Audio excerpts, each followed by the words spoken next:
Hey, what's up, everyone? Welcome back to this episode of the Auto Detailing Podcast. I'm Jimbo, your host, and today we're going to be talking about why does it seem so hard for brands to come out with new, innovative products in the detailing industry. See, the last couple videos were me in an attempt to get back to talking my truth, talking about what I do, what I talk about. And this was very easy for me to do when I first started this podcast because I was simply just talking about detailing, and detailing is what I did. And so it was very easy for me to talk about that. This is how I clean a customer's rim. This is what I do after I crash a customer's car. This is how I, thought about detailing in an assembly lined fashion. It was very easy to talk about that. But then, as I suspected, and the whole reason why I started the podcast is I was trying to grow my reach, right? I had a pretty decent sized mobile detailing business that I had grown for about 6 or 7 years. I was getting kind of tired of that. Not tired of running the business, just tired of the monotony that detailing sometimes is, looking for more of just about everything. And so I decided to start this podcast. That's the kind of 30,000 foot view of me. Well, starting in 2016, for the past 7 years, I've done a lot of things that I can't talk about. And that's been wearing. I am a talker, if you haven't noticed. I like doing a podcast. And I really like to talk and share what I'm doing. And I think, I would hear feedback on that with the podcast, like, man, sometimes, because as a mobile detailer or a detailer, sometimes we feel like we're kind of, the only thing I can compare it to is being out on an island on your own. So you're not sure if what you're doing is cool, if it's not cool. You're not sure if you're the only one that thought about it or you're just the latest one to think about it. And so having the podcast gave me an opportunity to talk to other people that had those same feelings. But over the past 7 years, I've really had a hard time, and I've really internally struggled with it because I've been having tremendous success in life, but most of that success came from things that I couldn't talk about. And so as a test to kind of get back to that, because I think my content suffered through that, and rightfully so, because I was scrapping for things to talk about instead of talking about my truth. And so over the past couple of videos, I made a commitment to myself to just talk about the things that I'm doing as much as I can, way more than I had before. And so that has seemed to really resonate with people. And really, it's brought me a tremendous amount of joy, and it's brought me a tremendous amount of encouragement to continue to do that. And so that's what I'm going to talk about today. Coming back from SEMA again, I kind of did that post-SEMA analysis and talked about, adding a plus to your latest product isn't that cool. It's not that innovative. It's not that technologically advanced. And even when we look at brands like Cerakote, who claim to, and this is kind of a recap of what I talked about in the last episode or last podcast or last YouTube video that you may be seeing, I talked about, if the claims are true, then why does it come out like this? And that continued even into the comments of that video, which I will link below if you happen to miss that. Marcus, a guy that I respect a lot from McGuire's, commented on it and commented things like, 100% their new formula is 100% from the ground up new. They had multiple chemists working on it. And so my thing is that if that is true, not just for Marcus, but Cerakote, these other brands, if it's completely new, 30% more gloss, it's just like, really? Like, that's all you get is 30% more gloss? And how did you measure that? How is it measured? Under what circumstances is that measured? There's just gaps in it. But if a product is 100% new, why would you have the same claims? Right? So if your product is 100% from the ground up new, why would you have similar claims with just different ways of saying those claims? Right? You wouldn't, because, at least in my opinion, you would want, and every brand, what they're searching for is the latest technology. What is the next ceramic spray? What are the next claims that we can claim that will set us apart from the rest of the industry? And that's what every brand is searching for. Why is every brand searching for that? The obvious. It separates you from the competition. It gets consumers and people to pick your brand over that brand. So when people say things like 30% shinier or completely new from the ground up and we worked on it for 6 years, or it's now a 10-year coating rated at 10 years instead of 9 years, right? By the way, do you want a little behind the scenes on how coatings are rated? It's rated on how much of that coating is left on the surface at that year mark. So a 10-year coating would mean that a acceptable amount of coating would still be on that substrate in 10 years. according to their claims. So a lot of other brands got mentioned in the comments of that previous video too, some of which I looked at and saw their product offering too. Some had compelling stuff, some didn't. Some had some innovation, some didn't. But it is, some hadn't even been around for more than 10 years. And so that always worries me, of like, how do you have a 10-year claim, but you really haven't been around for 10 years? That's an interesting claim. To which you would rebuttal and you would say, well, lab test, which is fair enough. There are UV testing machines that you can do. There's a whole host of different things that you can do to kind of get you to that average, the pencil test and stuff like that. But just so you know, a 10-year rated coating is not saying that this coating that you're applying is actually even performing at 10 years. It's that there is 1%, 0.5% residue. There is some piece of that coating still on the surface in a simulated 10-year fashion, right? So a 2 to 3 year coating, it's not that that coating is performing like the day after you applied it in 2 to 3 years. It's that there is some traceable amount of that coating on the surface in that amount of time, right? That's just a little behind the scenes. They tell you the pencil hardness test, but they don't tell you the rest of the story, right? So anyway, why it's difficult, and there's multiple speculations upon, for me, as why this is difficult for brands.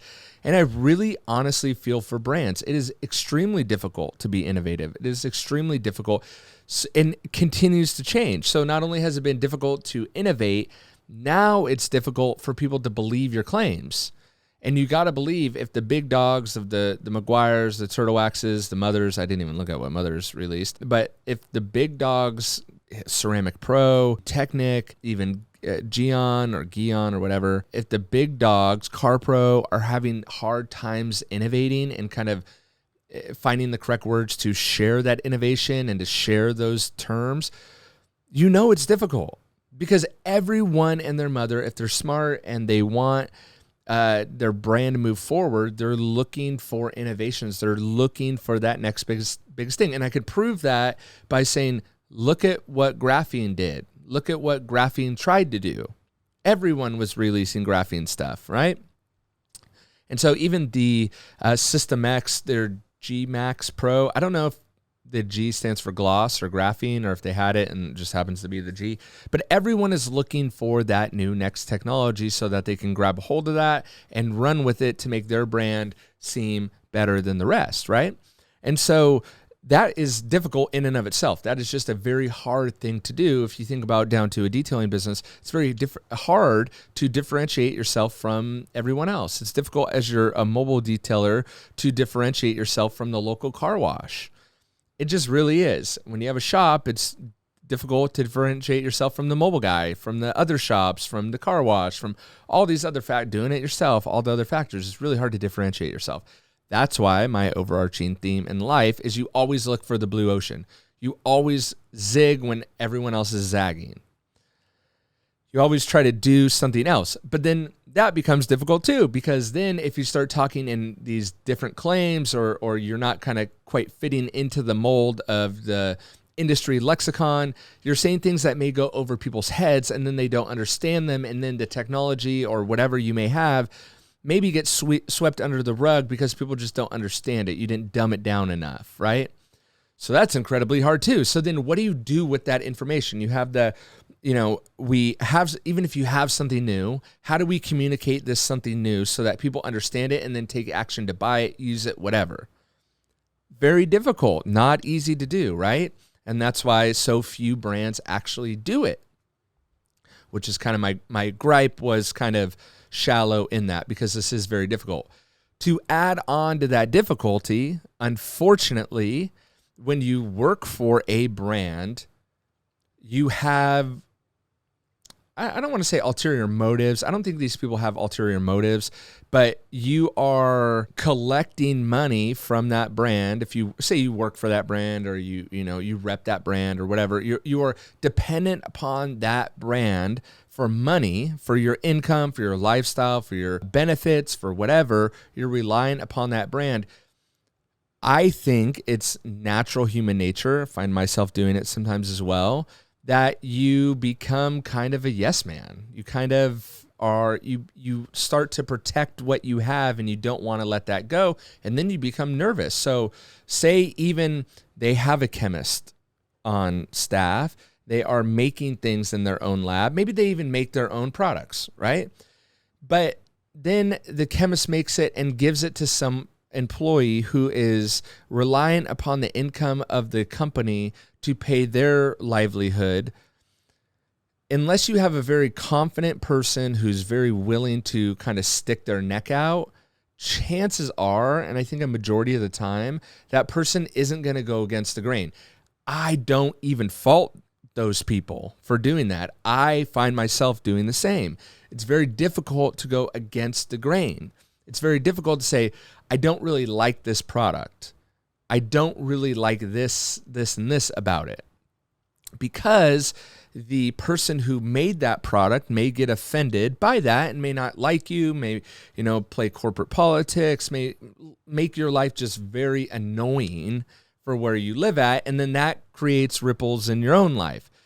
And so I think not a lot, but I think some people won't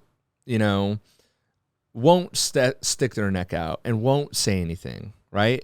And then the person, you can see how this becomes troublesome because the chemist or the maker of that product, or maybe they're getting it somewhere else. So the boss is, not a detailer, which is a whole nother thing. And so he's giving it to people who he knows, likes, and trusts. But at the same time, you have this background thing going on where you also pay them. Trust me, it gets complicated, right? And so then you're relying upon this person to give you feedback, but you're also paying them. And so if that person says they don't like it, like that person may be worried, like, if I tell them I don't like it, are they going to fire me? Like, because then if I get fired, then I got to find another job, and my kids are in private school, or my kids are in school, my wife's pregnant, my car payments, my house, I just bought a house. I can't say that. Like, there's all these secondary subconscious things that go on, right? That stifles creativity, that stifles innovation, makes it very difficult to innovate. And I don't know what there is to do about that, other than the person in charge of decision-making at that brand to also be a expert in car care, right? And you would be surprised how many people that are in charge of making decisions at high-level companies, low-level companies, whatever, aren't really car people. They're not detailers. They don't really even know what they have. They don't know, right? And I'll give you an example of how this can kind of trickle down. And so that's another thing. So then you have a non-car person running a brand, or maybe a subset of their company that deals in car care, but the ultimate decision maker isn't really even a car person. So they really don't even know what to look for, right? So what these companies should do is call you as the detailer and have you consult with them and say, hey, Brian, Max, John, Sally, Sue, whatever, you've been detailing forever, or 8 years or 5 years or 6 years or whatever. It doesn't matter, 25 years. You probably know everything there is to know about detailing. We don't want you to stop your detailing business like Optimum had everyone do back in the day. We don't want you to stop detailing. In fact, we want you to detail more. But as an aside, while you're detailing, we want to be able to send you products, and then you give us feedback on those products and tell us when our product sucks, okay? And we're going to pay you for that. And then pay them well. Pay these detailers good. There are so many detailers that would be more than happy to help brands out there to innovate and would feel so cool about that. And maybe they could stop detailing so many cars. Maybe they could stop doing so many fleet cars. I've been privy to this. I've had access to do this. I've done this. And it's awesome. It's awesome for the detailer that you get to just play with pre-release products, that you get to see them, give your honest feedback, and then your feedback is valued. As detailers, we get beat up so much by customers that it's nice to hear, hey, I really value that. Hey, thank you for that. And don't be a yes man. If you get that opportunity, don't be a yes man. Now, don't be a no man just for the fact of being a no man. Feel like, if the product is good, tell them that it's really good. If there's shortcomings and shortfalls, they need that information. And that's how our industry is going to grow. Our industry is not growing from the IDA. Not happening. Their booth was embarrassing at SEMA. The industry does not grow through that.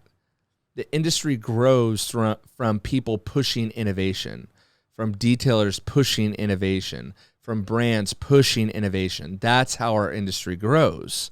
Our industry grows from telling the truth, not from telling the lies. Our industry is stifled by brands making claims on the bottles that don't match the liquid inside. That stifles the industry. What grows the industry is brands working with chemists, working with detailers, combining the two, bringing the information together, and then saying, okay, here's the information we have. What does that mean? And then how are we going to market that? And then it goes to sales and marketing. Because if you do a good marketing plan with a great product, boom. That is a perfect match. And that's how we saw Turtle Wax go from this green bottle entry-level brand to actually becoming part of the lexicon of some of the greatest detailers on the face of the earth, saying, man, I kind of discounted Turtle Wax, but actually they got some pretty good stuff. No one said that in 2017. No one said that. No one did. But when people started to realize, like, whoa, their claims are actually, average claims or pretty bold claims on some stuff, but the product backs it up. That's how they go like this, right? And so I would encourage you, if you're a brand out there, hire some detailers to give you feedback on your products. And detailers, don't be a no-man just for the fact that you want to have an ego and be some cool guy. If the product's awesome and works really well, tell them. But then also try the product in different ways. I do this a lot. It's kind of embarrassing, but whatever. I'll be handed, like, just say a spray wax or whatever. I'll try it on vinyl leather. I'll try it as an interior detailer. I'll try it as like a carpet protectant. I don't know if it'll work, a trim restore. I have no idea if it'll work, but a few times it really has happened where a product that is handed to me and I'm told what it is, I actually find something else that it's really good at. Dust repellent, works great on rims, whatever. And then some of those claims have been used as marketing claims for that product. So sometimes you as the detailer, and this is where I think there's a benefit to the detailer and the brand, putting it in the hands of an experienced detailer, and then that detailer being experienced will try it in different ways, can really make that product stand out, or can give you additional marketing claims that you didn't even know. So that leads into the next thing that happens, and this is something, and I'm going to do a little bit of dance here because this is kind of an ongoing situation on multiple fronts. And everyone wants to reach out and know what coding I was talking about in the last video. I can't tell you, okay? Or what product. I can't tell you. I can't tell you who my clients are. That you have to be smart about these things, and there are contracts, and I want to continue to do these things. And so I'm trying to reveal my truth as much as I can without just being like, well, that was so-and-so or blah, blah, blah, blah, blah. So, but another thing that I've noticed happening is, so I talked about earlier how the business owner cannot be a detailer, but then also sometimes, and this is very rare, to find a chemist that knows how to clean their own car. Very rare, shockingly, right? Or maybe not so shockingly, because a lot of times these chemists will come from cosmetics or they'll come from different industries, and car care is, when you look at it from a, chemistry standpoint, it's not too dissimilar to, making products for a bunch of different industries, right? And so it'd be very hard. It'd be like if I was a chemist and then we started talking about skincare, though there are similarities, I don't really know that much about skincare. And so if we were talking about a lotion for your skin and blah, blah, blah, blah, I just wouldn't know that much, clearly. Look how blah, blah, blah. But from a chemistry standpoint, is there much different between a body lotion and a leather cream that works on, clear-coated vinyl? I don't know. That's just an example I thought of. But from a chemistry standpoint, my guess would be that there's not too much different about that. And so those chemists can bounce around from industry to industry and kind of, we're just talking about chemistry.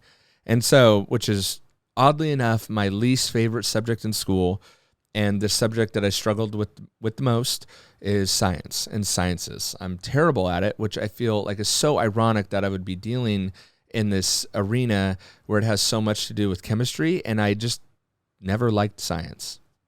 Go figure, right? So what was I talking about? So a chemist that knows car care is like amazing. But even then, if you think about how a chemist's brain works to be effective, they have to think in the terms of the raw materials that they're blending together. So when you think about the raw materials that you're blending together, if you have 5 different materials, and I always use the like brownies or making cookies as an analogy because one, I think it's a practical way that we can understand it. 2, I just absolutely love brownie raw batter and cookie dough batter. I just absolutely love it. So anytime I could talk about it and think about it, I just absolutely love it. And so, but if you think about it in those layman's terms or those terms, if you put 2 eggs into a brownie mix and you're mixing the batter, that is, and the recipe only calls for 1, that might not work. But it might make the brownies puffier, or it might make them separate more, or it might make them too runny and so they don't bake. But even down to that, if you bake it at a different temperature, or you bake something and you live in altitude, that is different than baking something at no altitude, right? And so you have all these factors that go into, you can replace butter with oil sometimes, but other times you can't. But then you need to make sure water's in there. So like, as my wife always says when I'm making brownies, because I like brownie batter, she goes, you mix all your wet ingredients first and then mix in your dry ingredients. So same with car care. You have your wet ingredients and sometimes you have your dry ingredients. And then you don't want to overbeat the eggs because that changes what happens. And so I use the brownie example because I love brownies, but also because there is a lot of correlation in that.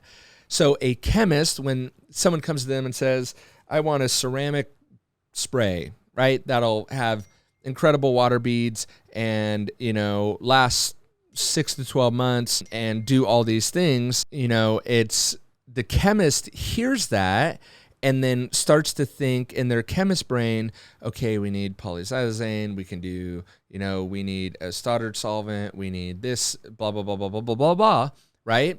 And they start thinking down their ingredient list. Okay, we need eggs. We're going to need, a stick of butter, but let's make sure we go unsalted butter on that because I did salted butter last time and that's going to do this. But then we'll get this kind of oil. I really like this kind of oil over that oil. Let's make sure we use filtered water for that. They start to go with their ingredient list of what that'll do. And then maybe the customer goes, hey, I want, pineapple scent and I want it dyed blue. Right? Well, then the chemist goes, shoot, I know because past experience when I mix in that pineapple scent and blue, those don't react together. So then we need to find a replacement for this solvent, or we need to find a replacement for this one ingredient because that doesn't mix together. But maybe if we warm it up to a certain degree as we mix it, I can get it to blend. Or maybe if we use this emulsion, we can, get it to kind of stick to itself, and then they send it out and they say, all right, I got it. I got your blue pineapple scent ceramic spray, right? They send it out and the guy goes, it's kind of streaky, right? And that's the feedback you get. It's streaky.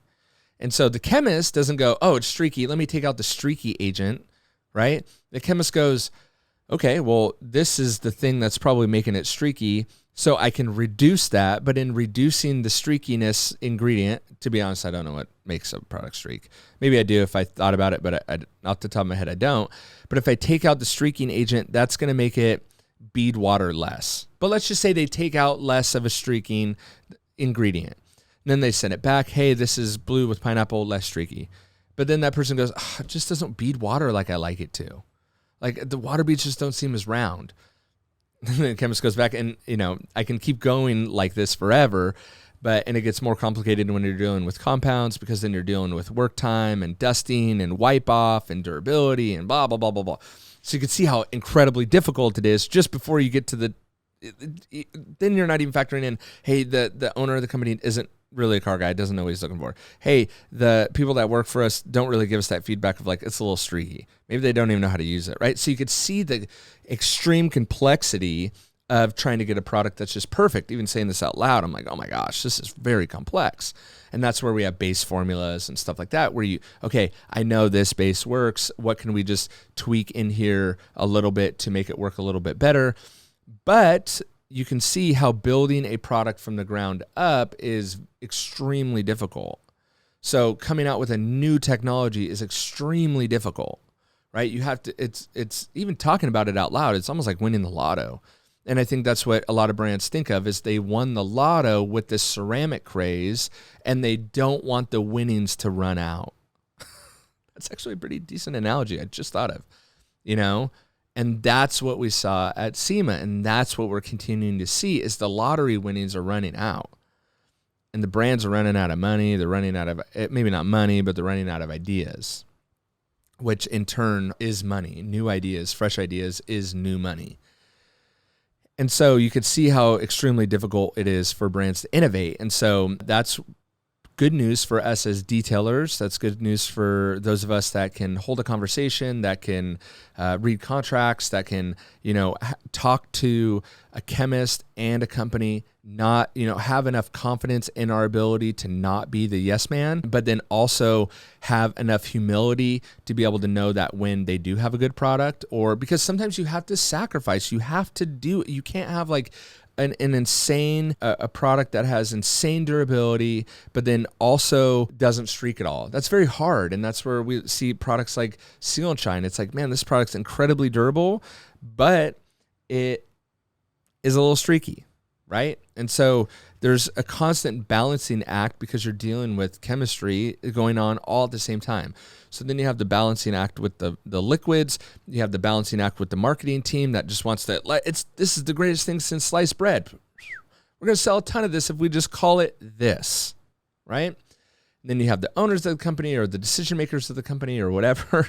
Then you have the spokesperson of the company. You have a lot of factors. So I say all this to kind of give some grace to the brands to say, I understand that it's difficult. I really do. But don't come on commenting that this is completely, new from the ground up.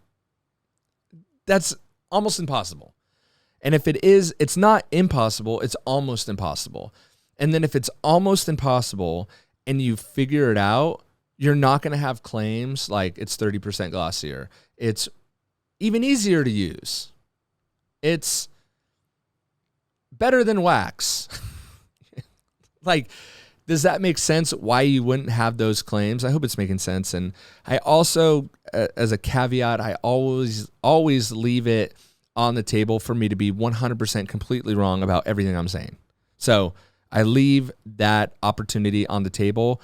I don't think I am 100% wrong. I could be wrong in some things, and I'm not trying to be cocky or boisterous. I've just seen it behind the scenes for 7 years, almost as much time and I still detail cars. So I still keep my ear to the ground and I try not to be cynical.